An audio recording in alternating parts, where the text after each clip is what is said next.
Estamos de regreso en Matinal. Muchísimas gracias por su sintonía y ahora les presentamos nuestro siguiente invitado. Se trata de Pablo Ulloa, quien es el defensor del pueblo.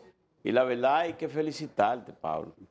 Hay que felicitarte porque tú eres de los que se ocupan y de los que son eficientes en la ocupación de lo que tiene que hacer. Amén. Así que la sociedad debe de agradecer eso. Y esa felicitación tiene que incluir también la presentación del informe de gestión. Del informe de gestión, justamente a inicios de esta exactamente. semana, con un nivel de puntualidad y diligencia que es extraño Sí. ver en nuestros funcionarios. Sí. Miren, primero de los buenos días y decirle a Alberto que lo veo más joven. Ah, eso es. Ese Eso no- soy yo al lado que lo se arreglo. parece Esa a es Alberto asesoría de Laura. No, se parece a Alberto Caminero del ayuntamiento. Esos años mozos de él. Cuando tú lo pones al lado de Percio, entonces se ve diferente. La ventaja que tú tienes con Laura, que tú sabes que te decir? rejuvenece completamente. Sí, porque de eso hace 44 años. Por eso te estoy diciendo, la gente no se recuerda. Él se delata el sol. Sí. El colágeno. Sí, pero que Laura tiene esa ventaja que le da a usted un equilibrio como tal, pero la gente no se recuerda del proceso. Sí. Y lo pongo de ejemplo porque ve a Alberto. Porque hace el dinero, ¿eh? Bueno, eso es parte. No, pero también la tranquilidad que le da La la familia. tranquilidad. Punta Cana. Bueno, ya La se buena vuelve vida. otro elemento. Miren, darle las gracias de verdad por permitirme venir. Para nosotros es muy importante el valor de lo que es la ética como servidor público. Y por eso Laura hacía el comentario de la rendición de cuentas. La Constitución, en el artículo 116 y la ley 1901, lo que le mandan al defensor del pueblo es mandar un informe por escrito a las cámaras como tal. Pero nosotros cada año le pedimos de manera humilde a los presidentes de cámaras que nos reciban en el Congreso, junto con los legisladores que quieran acompañarnos y diversos sectores de la sociedad, para rendirle cuentas. Porque todo el que administra fondos públicos, todo el que tiene el poder del pueblo, tiene que ser igual de corresponsable en las acciones que hace. Por lo tanto, ese escenario para nosotros es muy importante porque tenemos 6 años de mandato y llevamos 4.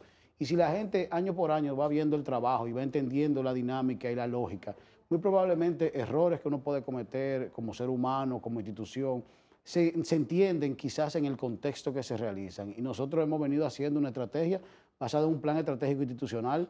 Ya prácticamente tenemos el 90% de las acciones cubiertas. Cuando tú llegaste hace 4 años ahí, no había un edificio y ya tienes un edificio. Gracias a Dios. Ya, ¿Y a qué costo? y aquí Porque ese se- es otro tema. Eso se Está llama en el eficiencia. centro, Sí. era un hoyo y terminó con menos de 165 millones de pesos. Cuando aquí se estaba debatiendo alquileres y compras suntuosas de edificios, nosotros pudimos construir una instalación digna, una promesa cumplida, un espacio donde el ciudadano tiene la primacía, porque el primer nivel es todo para el empleado y arriba están las áreas de Eso apoyo. se llama, bueno, se podría traducir en eficiencia, obviamente, en los recursos, pero eso se traduce, ¿cuánto usted le estaría ahorrando? Si se puede saber. ¿Te han hecho un cálculo de posteriormente? Porque, obviamente, pagaban una renta muy elevada. De alquiler, lo digo abiertamente, porque esa es la ventaja de Sí. trabajar con transparencia. Claro. Lo decía la rendición de cuentas, nosotros puntuamos 100 cada mes según la Dirección General de Ética Gubernamental y el Ministerio de Hacienda incluso nos mandó una carta en noviembre pasado reconociendo que somos el único órgano extrapoder que ejerce todo su sistema de finanzas a través del CIGEF, que es el sistema, la plataforma como tal. Nosotros pagábamos alrededor de unos 800,000 pesos de renta en una plaza comercial donde el primer letrero que tuve ahí era el letrero de un whisky. Yo me recuerdo que cada vez que llegaba de llevar a mi hijo al colegio, que era a las 8:15, yo llego todos los días a las 8:15 porque yo llevo el niño personalmente al trabajo, yo veía ese letrero y yo me debatía, ¿me bebo el trago o entro al trabajo? Pero ya ese ahorro nosotros lo llevamos ahora a procesos más de expansión territorial. Claro. Por eso la Ruta de los Derechos es concomitante con la inauguración del edificio, porque ya tenemos casa. Entonces tenemos que ir ahora a buscar casos y por eso nos desplegamos en todas las Eso te provincias. quiero preguntar. Ustedes trabajan con casos, reciben casos, salen a buscar casos también. Me gustaría saber los datos estadísticos. ¿Cuántos casos ustedes, no sé si se podría hacer de 2024 a la fecha, han tramitado ustedes? Sí, mira, cuando originalmente en el 21, cuando llegamos, el Defensor del Pueblo recibía entre quejas, casos y orientaciones no más de 1.500. Ahora en el 24 cerramos con 9.335 quejas, reclamaciones y orientaciones. Los casos de oficio, que es una figura jurídica que está en la ley, que le permite al defensor desplazarse sin necesidad de que el ciudadano le llame, nosotros lo aumentamos en un 109%. Y las inspecciones, que es otra figura jurídica que le permite al defensor llegar donde sea, sin previo aviso, independientemente de que tenemos el protocolo, y fruto de ese protocolo fue que pasó la situación del canódromo aquella con la coronela, y todo el mundo se dio cuenta que nosotros cumplimos el debido proceso, se han aumentado en un 57%. Pero son los casos tramitados. ¿Y cuál es el porcentaje de los casos resueltos? Según nuestra norma ISO de calidad, un 96.2% de satisfacción para el ciudadano. Pablo, ¿Pudiéramos hablar de que ha cambiado la cultura con relación a cómo se percibe el rol del defensor del pueblo en estos últimos años? Porque por mucho tiempo fue criticado el rol de esta institución, porque la gente no entendió bien, no le veían la utilidad. Eso se percibe que ha ido cambiando. ¿Cómo lo percibes tú?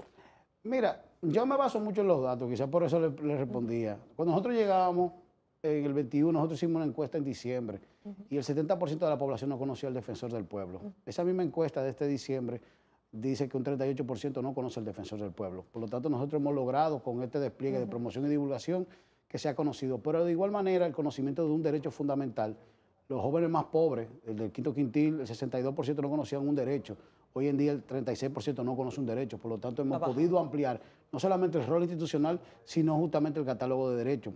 Pero adicionalmente, y yo creo que son elementos interesantes para acreditar, legitimar la institución y tener esa magistratura moral, hay casos que son muy significativos. Por ejemplo, el haber mediado en el conflicto de la Barrick con los comunitarios y el gobierno fue una solicitud que se nos llegó, al igual que la Iglesia Católica. Y tanto Monseñor y el titular se ha mantenido constante desde enero en un proceso de mediación que concluyó la semana pasada. Creo que son espacios donde el defensor no solamente hace proceso de auditoría o fiscalización de la administración pública, sino que genera confianza en la democracia y hace un rol de mitigación de riesgos y genera el diálogo, que es lo más importante en este escenario. ¿Cuál es, en sentido general, la mayor queja o la mayor petición que le hacen al defensor del pueblo? En todos los casos que usted han tratado, pero la mayoría de las quejas que llegan a ustedes, ¿cuál es? Yo te puedo plantear tres escenarios distintos, por tipo, por proceso, pero quisiera que entendiéramos. Si nos vamos a los diálogos que estamos haciendo desde enero en cada municipio, yo me he sorprendido del tema del agua, las solicitudes relacionadas con el agua como tal y el tema de salud como servicios básicos. Desde el punto de vista de los casos que llegan allá, indiscutiblemente la cobertura de seguridad social es de los elementos que más son cuestionados por el ciudadano, pero también la calidad de la justicia. En cuanto a la administración de la justicia, la cercanía de la justicia, los procesos de la justicia son lentos, los reenvíos y todos esos mecanismos, y además el tema de las víctimas no está siendo totalmente abarcado como debiera ser, porque tenemos una defensa pública que ha sido construida en el proceso de ola de reforma que inició con el magistrado Subero Isa, pero las víctimas necesitan un apoyo como tal y yo creo que ahí el Ministerio Público necesita los recursos de parte del Poder Ejecutivo para poder lograr una Procuraduría especializada en víctimas que tenga más robustez. Para poner dos elementos. El tercero es el abordaje de los agentes al ciudadano. Indiscutiblemente, tanto la Policía Nacional como la DGCET tienen que seguir en el proceso de modernización, pero también de perfeccionamiento, para que el uso del manual de fuerza sea acorde a la situación y no que sea abrupta inmediatamente y agresiva. Pablo, en tu intervención del lunes me llamó mucho la atención y precisamente porque el tema de los recursos es una constante en nuestro país. No hay recursos para esto, no hay recursos para lo importante en muchísimos casos. Sin embargo, tú señalabas dos aspectos que son muy interesantes. Primero, una serie de instituciones que parecen estar de más en el mundo. Y segundo, una serie de dualidades de funciones desde distintas instituciones que implican un desperdicio de recursos también. Háblanos de eso y cómo de alguna manera el Estado tiene que buscar mayores eficiencias en estas áreas. Mira, Laura, indiscutiblemente uno de los temas tabú de la República Dominicana es la reforma del Estado. Nosotros le huimos al tema de que el Estado sea eficiente porque implica reducción de instituciones. Yo pongo un ejemplo práctico. ¿Cuántos acueductos tiene la República Dominicana? Corporaciones de acueductos. Solamente Boca Chica tiene uno. Para un municipio, ¿cuál es la razón? La Lotería Nacional, Yo subí un tuit hoy justamente felicitando el proyecto de ley que quieren crear la Dirección General de Lotería, de Juego de Azar en Hacienda, pero que eso implique también eliminación de la Lotería Nacional, porque la Lotería Nacional no tiene razón de ser si tú vas a tener en Hacienda toda la permisología, y además, ¿qué ha sido? Fuente de escándalo continuamente. Pero vayamos, por ejemplo, a la Comisión Nacional de Espectáculos Públicos. ¿Cuál es la razón real si estamos discutiendo ahora en la parte de los medios digitales, teniendo un Indotel que puede también reformular a su ley y arropar, para mencionar solamente 3? Pero desde el punto de vista de los derechos, nosotros tenemos 2 instituciones que tienen que velar por derechos, desde los Protecon, desde Prousuario, tanto de la Superintendencia de Banco como de Indotel. Hay un viceministerio de Defensa de Derechos en el Ministerio de Salud Pública, para que veamos cómo tú tienes instituciones que tienen un presupuesto, por ejemplo, desarrollo fronterizo, que ha hecho cuando tenemos una crisis realmente migratoria, porque no se ha tenido una idea clara de lo que es el desarrollo en la frontera como mecanismo de alternativa para que la República Dominicana no pierda su territorio y que sea parte también de un proyecto integral para poner 4 instituciones, las cuales tú te preguntas, ¿cuál es la razón de ser? Entonces, yo creo que hay un tema tabú que nosotros tenemos que enfrentar, porque el Estado tiene que ser justamente para el ciudadano y la ciudadana. Yo pongo el ejemplo ahora que estamos hablando de Estonia. Estonia tiene 8 ministerios y maneja 4.000 servicios. Estonia puntúa número 1 en PISA. O sea, tú tienes referencia. Incluso en el libro que yo publiqué en febrero, Por el Bien Común, justamente yo planteo cómo hay análisis comparado que tú puedes aplicar. Y hay estrategias interesantes en República Dominicana. Nosotros estamos haciendo un levantamiento de Hermanas Mirabal, que tiene 2 iniciativas ciudadanas en atención de violencia de género, asistencia a adultos mayores, la parte relacionada con salud mental, acceso a la justicia, entre otros. Entonces, eso es lo que vamos a tratar de llevar a las casas de los derechos, para también demostrar que sí, la sociedad civil, las personas que tienen vocación voluntaria y demás, pueden integrarse a través de las estructuras sociales del Defensor del Pueblo, apoyar a la República Dominicana. Pablo, en el caso de la... Y perdón, eso implica casi 5.900 millones de pesos, las 4 o 5 instituciones que yo estoy mencionando. Para que entendamos la dimensión de esta situación. Que no es poco dinero. Al fin y al cabo, tú dimensionas este tipo de instituciones y tú estás diciendo que presupuestariamente tú puedes hacer mucho impacto en unidades de atención primaria, en aulas, en resolver bachados, en el tema relacionado con el transporte, el tema del agua, porque al fin y al cabo el Estado es pequeño. Sí, pero ahí entra un tema, incluso hasta el estilo y el tipo de inversión. Tiene que ser justamente un gasto público en inversión, no en gasto corriente, porque al fin y al cabo esas comunidades que estamos visitando, mucho de lo que están pidiendo son infraestructuras que tienen que ver con instituciones como el Ministerio de Educación, el Ministerio de Salud, la parte de los acueductos, la parte de obras públicas. Por lo tanto, tú tienes una calidad de vida que puedes generar con ese tipo de inversión. La Defensoría del Pueblo, que tiene un gran impacto. La Defensoría del Pueblo ha visitado o visitó el conflicto que tienen los empleados con la Barrigor.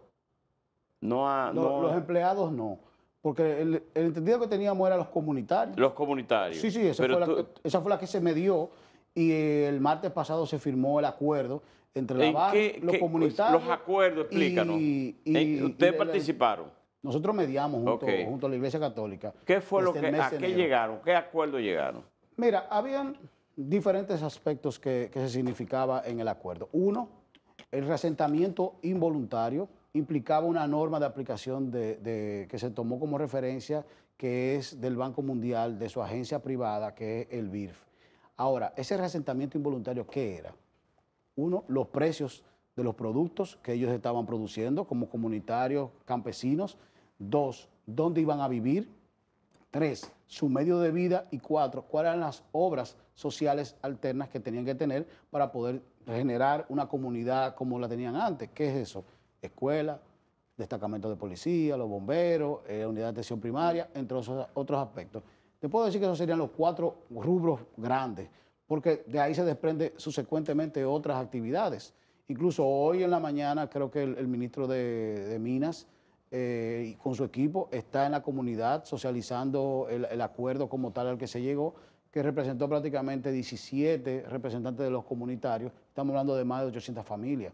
Ese conflicto se extendió no solamente de noviembre, cuando se dio la crisis, que hubo una agresión al padre Johnny, sino que prácticamente duramos 6 meses mediando todo eso. Incluso el viernes de arriba duramos 10 horas en el Defensor, ya dejando como los aspectos finales, y el lunes pasado 7 u 8 horas en el Ministerio de Minas que yo convoqué, y el miércoles pasado se firmó en la mañana el acuerdo ya que solucionaba ese conflicto que venía generando una crisis en todas esas comunidades. Pablo, tú hablaste de que de las mayores quejas o preguntas quizás que hacen las personas que se dirigen a la Defensoría del Pueblo tiene que ver con el tema de la seguridad social. Quiero preguntarte sobre el proyecto de modificación a esta ley que se está conociendo en el Congreso Nacional, que hay una comisión que están analizando. Si tú has participado, cuáles son los puntos que tú entiendes que son más conflictivos, qué cosas deben mejorarse en el tema de este proyecto. Mira, otro de los aspectos que ha hecho este defensor del pueblo es participar en todo debate público. Nosotros creamos una unidad legislativa, la cual permite que nosotros podamos analizar todos los proyectos de ley y fijar posición de manera escrita y formalmente. Pasó con la ley del DNI en su momento y pasó con otras leyes. Ahora, en el código, lo que es el Código Penal, en el Código Procesal Penal, el Código Penal lo hemos planteado y en el Código Laboral también participamos en la comisión. En Seguridad Social, nosotros el año pasado hicimos un evento que permitió que el defensor hiciera una propuesta formal de modificación de la ley sobre la base de todos los actores y sectores que participaron 2 días. Estamos hablando sistémicos y antisistémicos, o sea, personas que están de acuerdo con el sistema y los contras, pero están la clínica privada, el colegio de médicos, los ministerios y direcciones que corresponden la normativa del sistema, entre otros. Ese proyecto nosotros el martes pasado se lo entregamos a la comisión del Senado, que maneja la Comisión Permanente de Seguridad Social, presidida por el senador Rivera, y de igual manera solicitamos participación en la bicameral a los fines de poder entregar esa propuesta formal. Desde el punto de vista práctico, que es parte de tu pregunta, tenemos que hablar de costos de bolsillo. Nosotros indiscutiblemente tenemos un costo en cuanto a los medicamentos que es muy alto. Quizás eso va a generar una ley general de acceso a medicamentos, como existe, por ejemplo, en Colombia. Pero también desde el punto de vista de la movilidad, porque muchas de las unidades de atención primaria no tienen tomógrafo, no tienen análisis, y esas personas se tienen que trasladar para otro lugar. Estamos hablando casi de un 44% de gasto de bolsillo en salud, que es muy alto. Está el tema de los copagos y está el tema relacionado justamente de la cobertura en lo que debió ser el plan básico de salud, que lo que tenemos es un catálogo básico.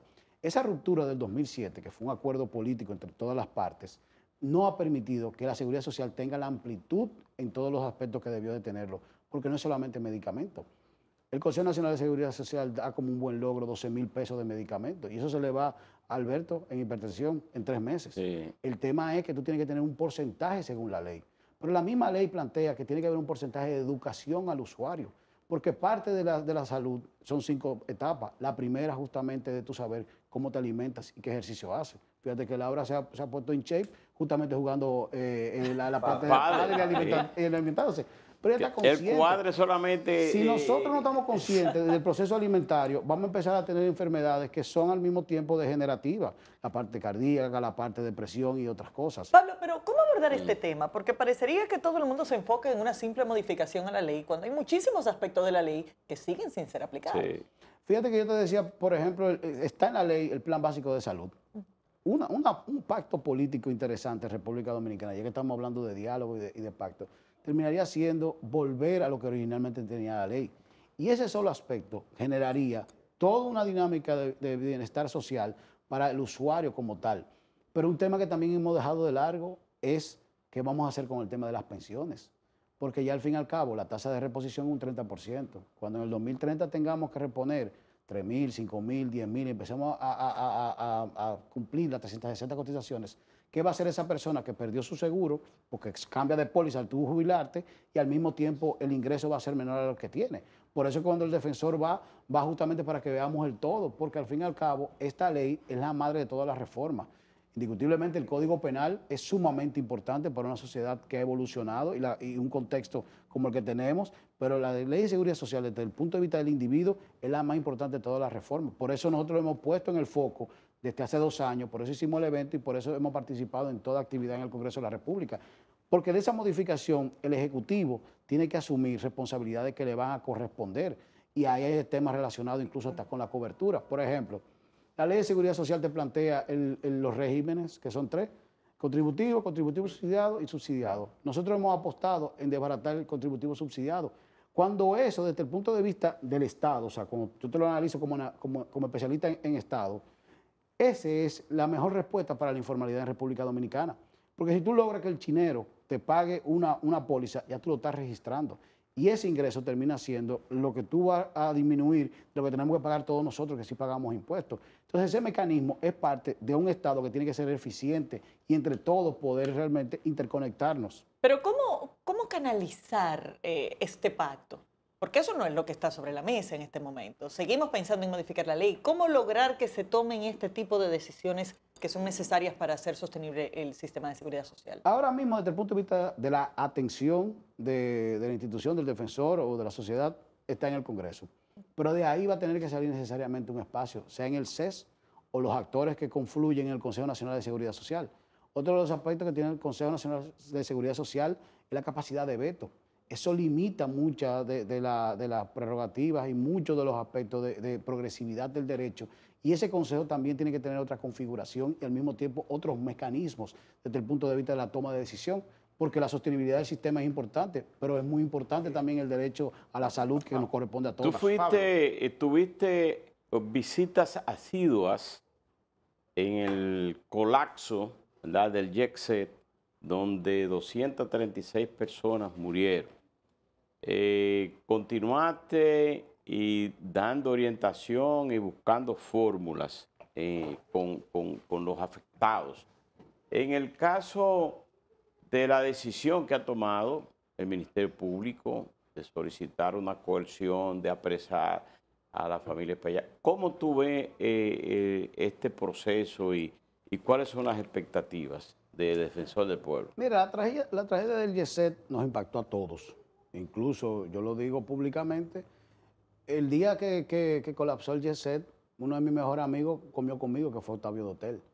Él comió conmigo y luego se fue a hacer una diligencia, luego fue donde David Ortiz, de ahí se fue para Jet-Set, incluso lo que yo había hablado con él, que no fuera, que entregara la mesa, porque incluso Maciel no estaba acá en el país, y él lo hizo así. Lo que pasa es que empezaron a llamarlo y él fue. Para que tú veas si la pérdida fue personal, lo que te estoy hablando. Con él, muchos más personas. Esteban Germán se salvó de milagro, otro gran amigo. Ahora, nosotros en el proceso lo que hicimos fue llevar a la reflexión. Uno, la dignidad del muerto implica que su familia no se entere por WhatsApp y por otros medios de cómo quedó ese cadáver. Y eso era parte de lo que se estaba compartiendo. Ese fue un primer aspecto. El segundo, el debido proceso. Por eso nos enfocamos en qué tenían que hacer las personas desde el punto de vista penal y civil a los fines de llevar un proceso que tenía que empezar justamente con una certificación de la Superintendencia de Banco y de Seguro, y ahí también apoyamos para que fuera más rápido el proceso, un fast track, en vez de una semana que fueran 48 horas. De igual manera, nos aseguramos de que el registro de la defunción sea justamente en el espacio de Jet-Set para que luego no sean situaciones que le afecten a las víctimas una vez tomen una decisión, sea penal o civil. De igual manera, visualizamos los procesos desde el punto de vista evolutivo, porque ya esta tragedia nos demanda que el Estado sea más corresponsable de las situaciones y llamamos siempre la atención en ese sentido. Las normativas que tienen que haber para fines de poder evaluar y darle licencia de operación a diferentes instituciones. Desde la perspectiva del fin de semana, que es lo del Ministerio Público, indiscutiblemente el Código Penal de República Dominicana es muy desfasado y lo que se puede hacer es lo que el Ministerio Público ha planteado desde el punto de vista de la carga penal o la responsabilidad, si así fuese, desde el punto de vista del accidente o del incidente que pasó o de la tragedia como queramos. Yo creo que el Ministerio Público está tratando de hacer un expediente que los jueces van a tener que responder desde el punto de vista de la formulación, de la teoría del caso. Entiendo que la familia Espaillat ha estado tratando de dar respuestas sobre la base de Miguel Valerio como su abogado, pero al mismo tiempo la sociedad está en mucha expectativa porque el dolor es muy grande. Y eso hay que significarlo. Incluso la magistrada procuradora lo planteaba, que uno de los planteamientos que planteaba era la lesividad que tuvo la sociedad porque fue un golpe muy fuerte. Yo creo que ahí la justicia tiene que jugar su rol y es lo que corresponde. He escuchado a algunos especialistas, sobre todo a Félix Porte, que es abogado de muchos querellantes, que plantea que esa calificación jurídica que le imputa el Ministerio Público de homicidio involuntario podría cambiar. ¿Se podría dar eso? Bueno, ahí entra los... ¿En la legislación actual o el código que tenemos? Bueno, el planteamiento del Ministerio Público como tal se recaba sobre la base de las pruebas. El hecho de tipificarlo de una manera u otra tiene que ser sobre la base de esas pruebas. Yo puedo entender la posición del colega y amigo Félix Porte, pero ya entra en el Ministerio Público, en el campo del Ministerio Público, cómo ellos entienden que puede procesar desde el punto de vista de la teoría del caso. Que muy probablemente nosotros quisiéramos que haya incluso hasta acumulación de pena en República Dominicana. Bueno, es parte del debate del Código Penal. Por eso nosotros continuamente hemos hecho el esfuerzo de que la gente entienda por qué es tan importante un Código Penal actualizado.